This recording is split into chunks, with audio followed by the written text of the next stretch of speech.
Well, we're here from BCAN, Bathurst Climate Action Network, and from ECCO, and we've joined forces with a national campaign to push for 100% renewable energy, which we've only just discovered is completely realisable with the technologies we've got today, and that we need the political drive to deliver that and to convert from polluting coal-fired energy.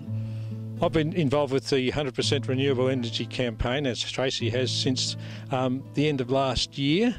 The thing is that with renewable energy, we have the technology. It's basically, we do have the technology to harness the power of the sun and the wind, wave power and geothermal energy. The technology's there. What you need in this sort of situation is a sort of a three-legged stool, if you like. You have to have the technology, you have to have the enthusiasm of the public, and you have to have the political will to drive it. So far we've got the technology. The political will is gradually, would you say, Tracy, gradually turning there. The public enthusiasm is increasing.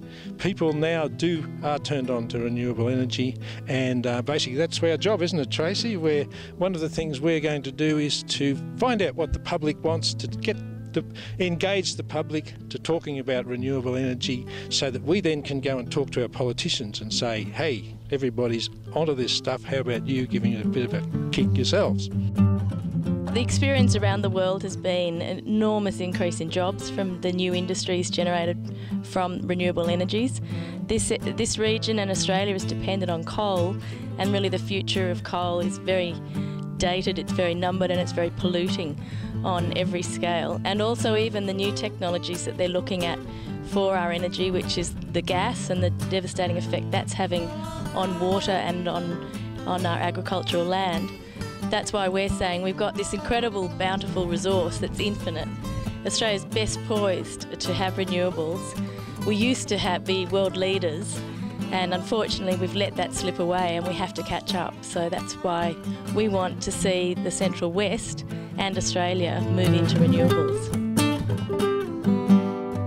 The dependence on fossil fuels has to cease, because basically they're not bad. They're bad for our environment, but secondly, they will run out, and that's what's happening. 2010 was the year of peak oil. Oil prices are going to go up. The supply of oil is going to go down. We have finite resources such as coal. It eventually will become scarcer. And on the other hand, the price of sun hasn't gone up for quite a while, has it? And probably won't in the future. Neither will the price of wind. And also its availability will also be there. So, you know, basically, it's all good when you start to look at renewables.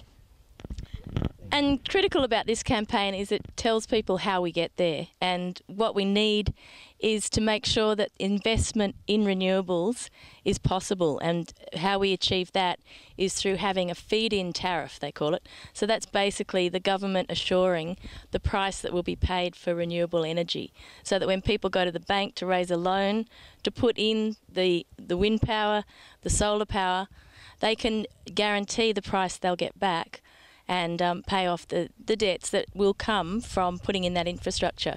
So we're calling on our local federal member, John Cobb, to back legislation that's in the Parliament to have a national feed-in tariff. We've seen state governments fluctuate up and down, and the market disappear and appear, and people left in a constantly fluctuating situation. We want an assured market, and we want it through a feed-in tariff at the national level.